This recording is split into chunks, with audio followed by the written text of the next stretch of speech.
vamos a comenzar. Miren, cuando hablamos de cursos de cálculo, en general siempre se piensan en derivadas e integrales. De hecho, se ha hecho una partición de los cursos, porque tenemos por un lado la parte del cálculo diferencial y por otro lado la parte del cálculo integral. Es importante allí la teoría de la cual se va a partir o sobre la cual se va a construir ese nuevo conocimiento, ¿no? Generalmente en cursos de cálculo en otras universidades, en otros países, en el área de ingeniería inclusive, se empieza con series en algunos lugares y con sucesiones. Y usted hasta ahora tal vez se esté preguntando, ¿pero y por qué? Porque si se va a la historia del cálculo, fue así como se empezó. De hecho, las dos áreas estas del cálculo y diferencial integral, al principio se trabajaron de manera independiente. Inclusive se pensaba en cierto momento que no tenían relación. Pero luego se pudo mostrar que en realidad el uno era el proceso inverso del otro. De hecho, hay un teorema que las relaciona, que es el famoso teorema fundamental del cálculo, que lo verá usted en el curso siguiente. Hay ciertas universidades en que inclusive primero ven la parte de integral y luego ven la parte de diferencial. Parece un poco, para nosotros no es tan común eso porque no es así como lo hemos enfocado. Pero se pueden estudiar las dos partes y luego ver la relación que tiene. ¿Por qué es importante estudiar cálculo? Porque nos va a permitir resolver muchos problemas que se fueron planteando, ¿no? Problemas como cuáles, pues imagínense que yo sí quisiera saber cuál debe ser la velocidad de impulso de un cohete para que pueda vencer la fuerza hasta el campo gravitacional, o cosas así por el estilo, ¿no? O problemas tal vez más sencillos que ya nos hemos planteado en física, como determinar la velocidad instantánea de un cuerpo. Y en general no solamente se aplica a áreas como la física, también hay áreas que aparentemente no tienen que ver con nosotros, como economía o biología, y que igual se va a usar el cálculo para resolver los problemas que se plantean en esas áreas. Ahora, ¿cuáles son las bases que necesitamos, aparte de lo que ya hemos aprendido sobre ciertas funciones, ¿no? Nosotros empezamos y apenas hicimos un pequeño recuento de lo que eran series y vimos ciertas funciones para probar ciertas propiedades. Pero usted hizo todo un curso de nivel 0 en el que aprendió, ¿qué fue lo primero que aprendió en nivel 0? Lógica. ¿Por qué es importante aquí la lógica? ¿Y la vamos a usar en este curso, sí o no? Claro que lo usamos. De hecho, todo lo que veamos cuando nos referimos a definiciones, cuando hablemos de teoremas, cuando hablemos de axiomas, lo tendremos que enunciar por medio de estos operadores lógicos. Hay mucho uso de cuantificadores y de la relación entre los cuantificadores. Entonces nosotros tenemos que ver cuando yo quiero hacer una demostración, por ejemplo. Lo primero que me voy a preocupar es por la estructura lógica que tenga esa proposición, que sea la que enuncie la propiedad que yo quiera demostrar o el teorema que yo quiera demostrar. Entonces la lógica se usa ahí bastante, ¿no? Si yo quiero demostrar que una condicional, por ejemplo, es una inferencia lógica, pues tendré que ver que sea siempre verdadera, y tenemos que trabajar con el famoso caso o el método de contradicción, ¿cierto? Buscar que si el antecedente es verdadero, pues el consecuente también sea verdadero. Nos preocupamos solo por ese famoso caso 1 entonces 0, y a veces tratamos de hacerlo por contradicción. Entonces usamos bastante lógica, pero no solo usamos lógica, también usamos teoría de conjuntos. ¿Sí se ha dado cuenta de eso, verdad? En el momento que decimos nosotros vamos a tomar una función definida en tal conjunto, y hablamos del conjunto y hablamos de los elementos de ese conjunto. Si bien es cierto, no hemos usado tanto las operaciones entre conjuntos, pero las aprendimos, ¿sí o no? Aprendimos a hacer operaciones entre conjuntos como diferencias simétricas, unión, etc. Entonces también todo eso lo aprendió usted en el nivel 0 y en algún momento lo va a usar. Ahora, hay ciertas propiedades que las va a usar sin estarse preocupando de que las usa. Me explico, ¿no? Usted alguna vez aprendió que un número más 0 le daba el mismo número. Y usted, si dice 20 más 0 es 20. Y no se está preocupando, eso era la propiedad del neutro. No, ¿verdad? Sin embargo, la usa. ¿Sí? O usted hace una operación, o cuando poníamos el ejemplo de la ecuación cuadrática y la resolvíamos, nosotros sabemos que hay una propiedad.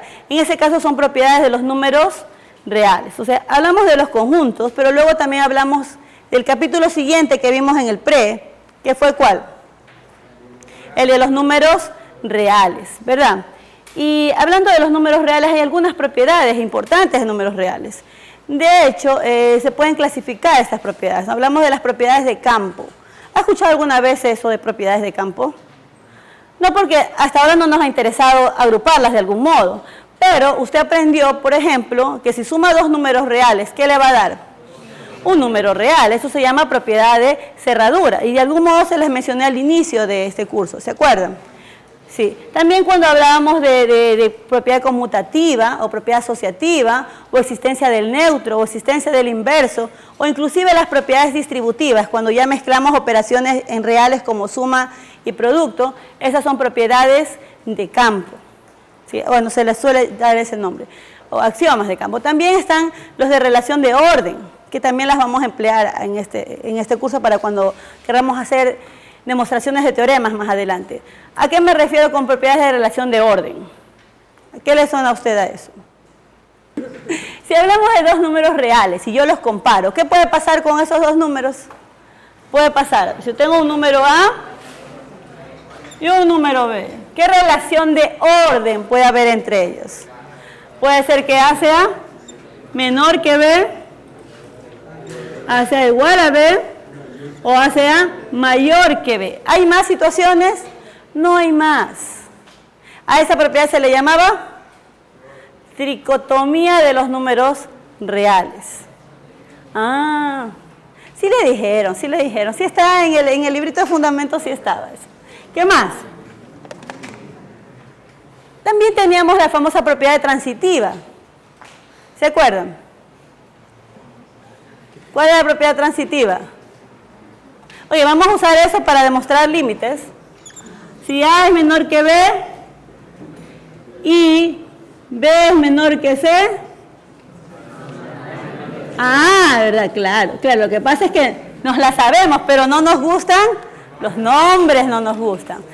A ver, y esos son axiomas, ¿no? Pero hay algunos que se derivan de allí, algunos teoremas se derivan de estas. Y usted cuando hablaba de relaciones de orden, ¿qué podía hacer ya cuando quería hacer operaciones con inecuaciones también le llamamos a esto, ¿verdad? Pero en general siempre estamos comparando números. Cuando usted dice, por ejemplo, un producto de dos números es mayor que cero, ¿cuándo? Ah, usted dice sí, solo sí. A mayor que cero y B mayor que 0, A menor que 0 y B menor que 0. Solo habían dos posibilidades, que ambos números sean positivos o ambos números sean negativos. Bueno, y hay algunas más, ¿verdad? No me voy a poner a anunciarlas todas porque tendríamos que volver a repetir ese curso. Lo que quiero es solo recordárselas. ¿Por qué? Porque en algún momento las vamos a usar aquí. También estaban aquí las propiedades de las fracciones y cuando yo puedo multiplicar por un número, se altera o no se altera la inecuación, etc. Todo eso en algún momento lo recordaremos. Así como también el manejo de intervalos, cuando hablemos de valor absoluto. Todo esto estamos hablando dentro del conjunto de los números reales, ¿verdad? ¿Qué sabe usted sobre esta definición valor absoluto? Y cuando ya empezamos a ponerla en una relación de orden. ¿Cómo entiendo yo esto? ¿A qué conjunto de números me refiero? Si hablamos de que A, claro, es un número positivo, ¿verdad? Vamos a suponer que es un número positivo. Decimos que todos aquellos números cuyo valor absoluto es menor que A se pueden representar en una recta numérica, ¿cierto? Es más, si lo veo como predicado, el conjunto de verdad de ese predicado va a ser un intervalo. ¿Qué intervalo? Intervalo de los números que... Y se representan ahí, ¿no? Un A y el menos A. Y decíamos, es esto. ¿Sí? Entonces, si lo poníamos también como un equivalente en relaciones de orden, este era equivalente a decir que X era menor que A y mayor que menos A. Y claro, también podíamos un poco jugar con expresiones que tengan valor absoluto, ¿verdad? Si hablamos, por ejemplo, del valor absoluto de una suma, eso decíamos que era siempre menor o igual a ¿qué?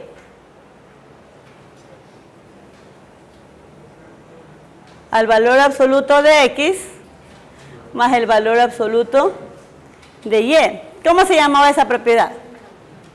Esa era desigualdad triangular. ¿Se acordaron? Y había otra desigualdad importante que era la de Cauchy-Schwarz. Sí, todas esas las vimos en nivel 0. Es que el nivel 0 de algún modo preparaba el terreno para este curso. Entonces, ¿a este curso qué necesitamos? Necesitamos lógica, teoría de conjuntos, números reales, propiedades y definiciones en números reales, ¿verdad? Ahora, hay unas que sí definitivamente no deben haber visto, y es que esas las vamos a revisar aquí. Estas eran solo un poquito como para recordar aquello que estudiaron en el curso anterior.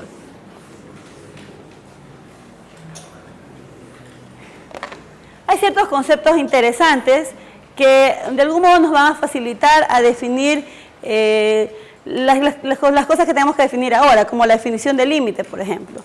Y es que yo puedo tener un conjunto y lo puedo representar, si hablamos de algún subconjunto cualquiera de los números reales, lo puedo representar sobre la recta numérica. Y yo puedo tomar un conjunto cualquiera. De hecho, yo puedo representar un subintervalo cualquiera y pensar en los elementos de ese subintervalo, ¿no es cierto? Si yo tengo un subintervalo, por ejemplo, que sea este, ¿no? El subintervalo que comienza en 0 y termina en 1, digamos que es así. Yo puedo definir claramente o determinar claramente si un número pertenece o no a ese intervalo. Entonces yo le digo, por ejemplo, el 1 medio, ¿pertenece a ese conjunto?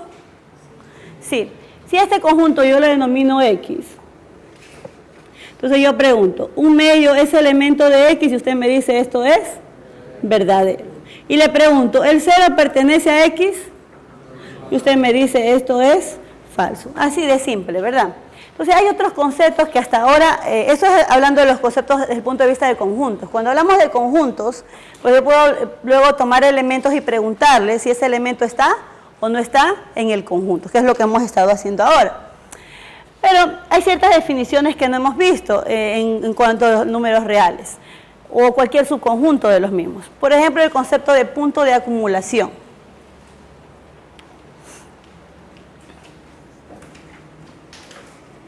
¿Qué es un punto de acumulación? ¿Y para qué se usa?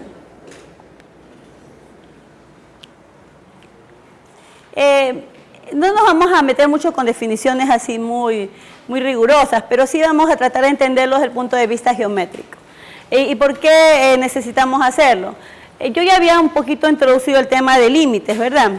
En la clase anterior y le había dicho que cuando hablamos de límites voy a hablar de acercarme a un punto. No necesariamente tomar un punto, pero sí acercarme al mismo. Entonces, ¿cuándo se considera que un punto, un valor, un elemento cualquiera es un punto de acumulación de un conjunto? Primero, este punto puede o no pertenecer al conjunto. Lo que me importa es que en las cercanías de ese punto exista por lo menos un elemento del conjunto. Por ejemplo, si yo tomo aquí el valor 1 medio y yo defino una vecindad para él, digamos que voy a definir una vecindad así, es decir, que voy a tomar valores un poquito más grandes que el 1 medio y un poquito menores que 1 medio.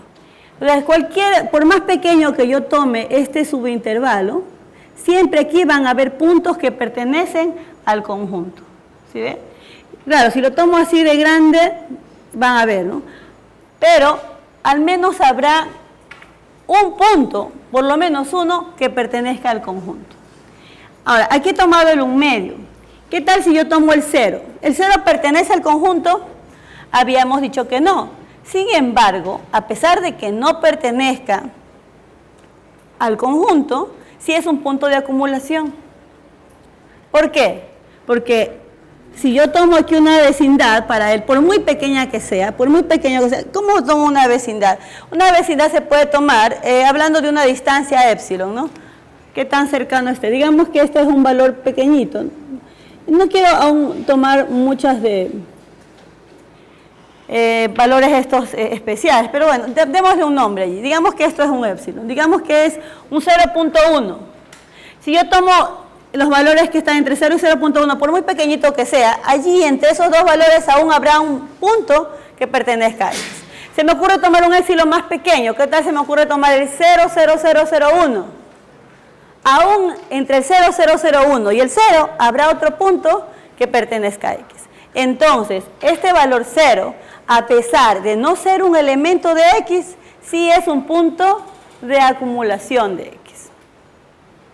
Que si yo tomo El menos 1. ¿Ese menos 1 será un punto de acumulación? No. ¿Sí? Y es que, bueno, por ahí vamos a irnos introduciendo.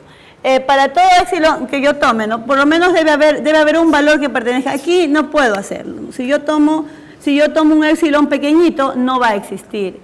No van a existir valores cercanos al menos 1 que pertenezcan al conjunto X. A este punto se le da el nombre de punto aislado. ¿Sí?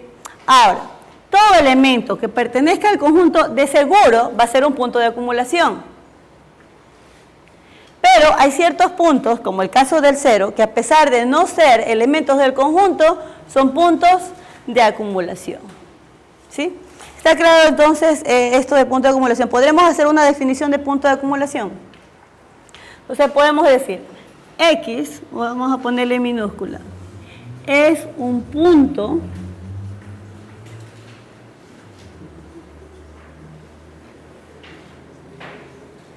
de acumulación, y ahí vamos a tener que definirlo formalmente. ¿Cuándo yo voy a decir que este X es un punto de acumulación? Hemos dicho ¿cuándo? Dime. Si la vecindad del menos 1 es más grande, entonces puede ser un punto de acumulación. Sí, pero ahí vamos a decir, esto debe ocurrir para todo epsilon que yo tome. Entonces, eso ahí justamente va a ir. ¿Cómo lo decimos formalmente?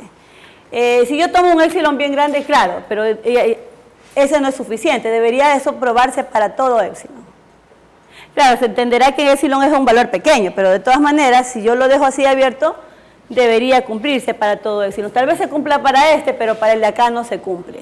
Entonces, ¿cómo lo vamos a definir? También veamos cómo ponemos ese intervalo, ¿verdad? ¿Cómo yo hablo de la vecindad? Y es que si hablamos de vecindad, y quiero llegar a esta definición, si yo tengo un 0 aquí, ¿quién es la vecindad del 0? Son los puntos que estén cercanos a él. ¿Pero qué significa cerca? Puede ser cercanos pero ligeramente mayores, o pueden ser cercanos pero ligeramente menores. Entonces, si yo le quiero dar un valor a esa cercanía o a esa vecindad, por ejemplo, cuando tú hablas de tus vecinos, tal vez tú consideres que son tus vecinos los que están a 2 casas de la tuya, ¿sí o no? Y esos son tus vecinos más cercanos. Y yo puedo definir vecindades más grandes. Entonces, si yo hablo de un epsilon para definir esta vecindad como una distancia allí, este valor acá, si hablamos de un 0, esto sería 0 más epsilon, si es que hablo de que esto es un epsilon, ¿verdad? Y hacia el lado izquierdo sería 0 menos epsilon. Y si hablamos entonces de cualquier x aquí, vamos a darle x0 para que no nos confundamos con la variable x0. Entonces diré que mi vecindad va a estar formada por ¿quiénes?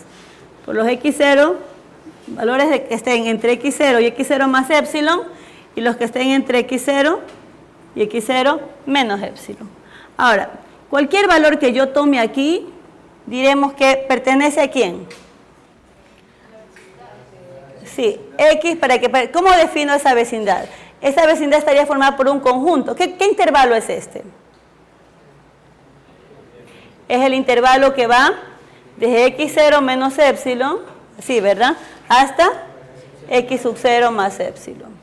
Entonces, si yo quiero decir que hay un x aquí que pertenezca al intervalo, diré x pertenece al x0 menos epsilon, x0 más epsilon. ¿Sí o no? Que si pongo esto como una desigualdad, diría que mi x estaría entre ¿qué valores? Entre x sub 0 más epsilon y x sub 0 menos epsilon. Que si jugamos un poquito con la expresión, esto lo puedo escribir así. ¿Hasta ahí estamos? ¿Qué más podría hacer aquí? Cuando un valor está entre un valor dado y el mismo valor con negativo, ¿qué se puede usar? Valor absoluto, ¿verdad?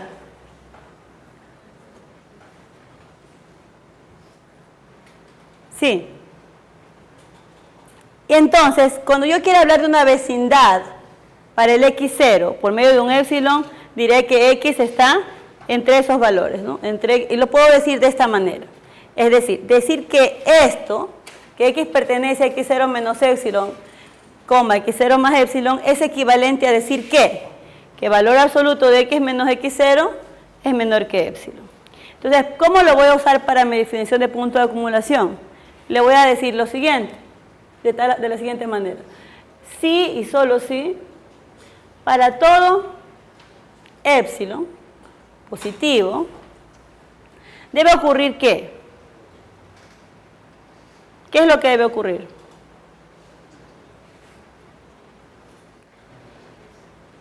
Debe existir por lo menos un X que pertenezca a ¿quién? Por lo menos un X que pertenezca al conjunto X, tal que X menos X0, o sea, en valor absoluto, sea menor que épsilon. ¿Sí? Es lo que habíamos estado diciendo ya, o viéndolo en el grafiquito, lo hemos dicho aquí de manera formal, usando lenguaje formal. Es lo que estábamos diciendo acá. No importa, voy a borrar un poquito aquí que tenemos mucho escrito.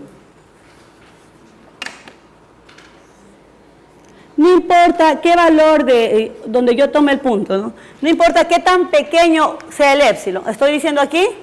¿Qué estoy diciendo? Para todo épsilon. Para todo épsilon que yo tome, si yo defino aquí una vecindad para el punto x0 que yo tome, debe haber por lo menos un elemento aquí que pertenezca al conjunto. ¿Sí? Eso es lo que estamos diciendo aquí.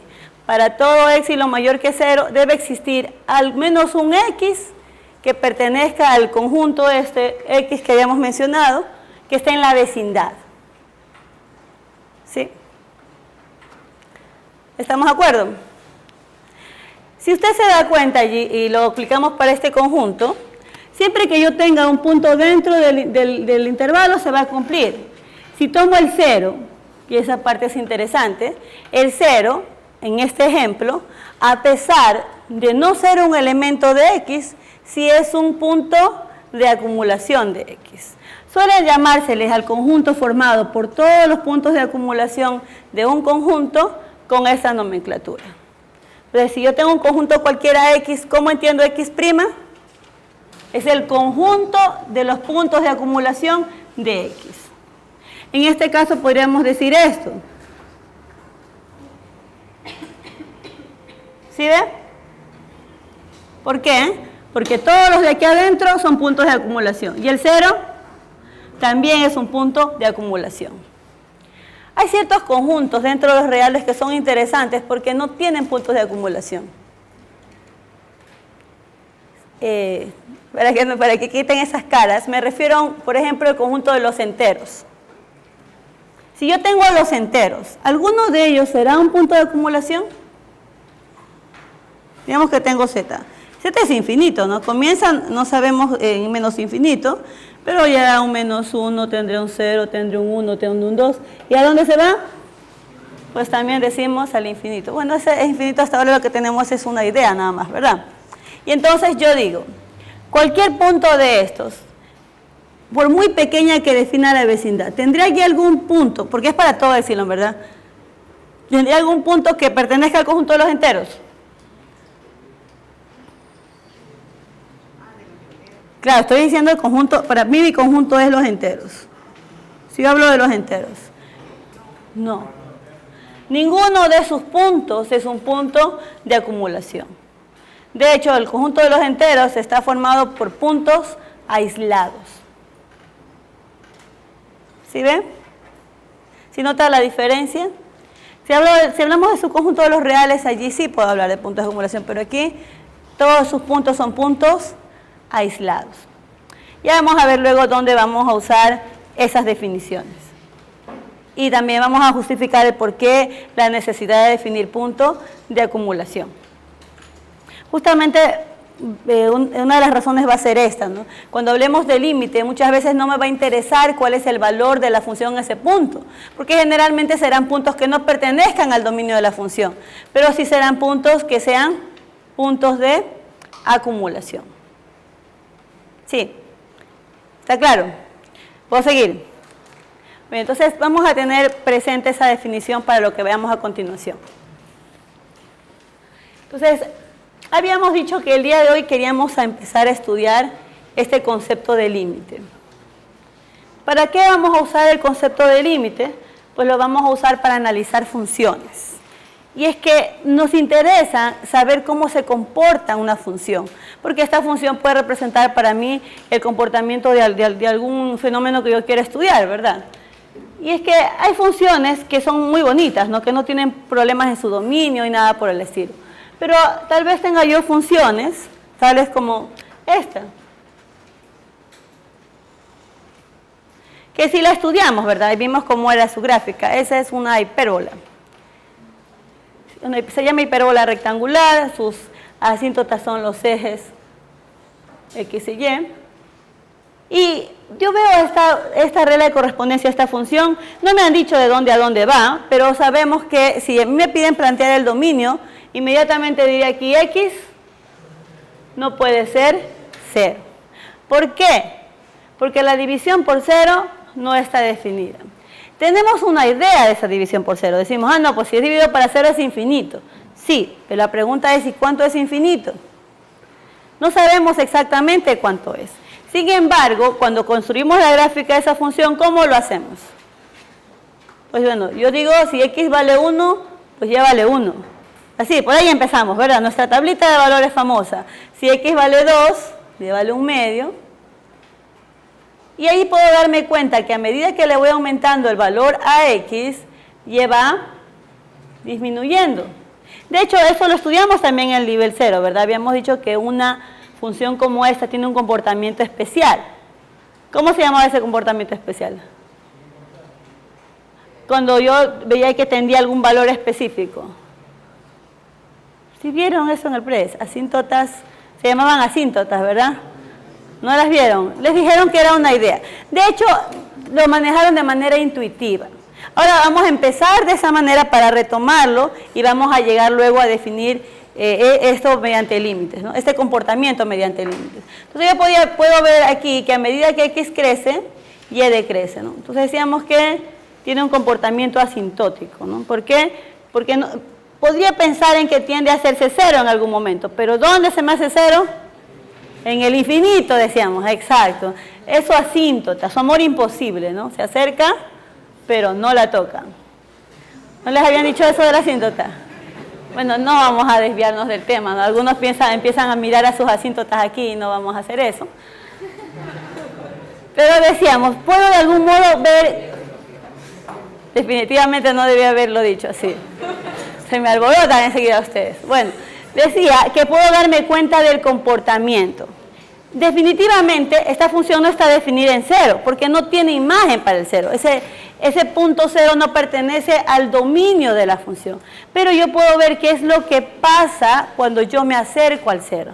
Es decir, si a X le doy el valor de 1 medio, ¿ya va a valer? Si a X le doy 1/4, y entonces me doy cuenta que empieza a crecer. Y de algún modo ese comportamiento, ese análisis nos sirve para ver cómo se comporta la gráfica. Y entonces también podríamos hacer lo mismo para los valores negativos de X y veríamos que es así. Y construimos en algún momento esta gráfica. Entonces, por ahora tenemos una idea intuitiva de lo que está pasando. Si me preguntan a mí, ¿cuál es la imagen de la función para X igual 0? ¿Qué digo yo? No existe. Pero si a mí me preguntan, ¿qué es lo que pasa con la función cuando X tiende a 0? Entonces yo podría decir, cuando X tiende a 0, Y tiende a infinito. Esta es una idea que tenemos, ¿verdad? Lo manejamos de manera intuitiva, ¿sí? De hecho, estos conceptos de límite se manejaron durante mucho tiempo como ideas intuitivas, ¿no? Porque igual me servía para, de algún modo, analizar el comportamiento de la función, pero luego ya se necesitó hacer un estudio riguroso acerca del tema de límites. Y entonces, hay casos en los que se me hace fácil analizarlo, como este ejemplo. Pero ¿qué tal si a mí me dan una función un poquito más complicada? Como esta.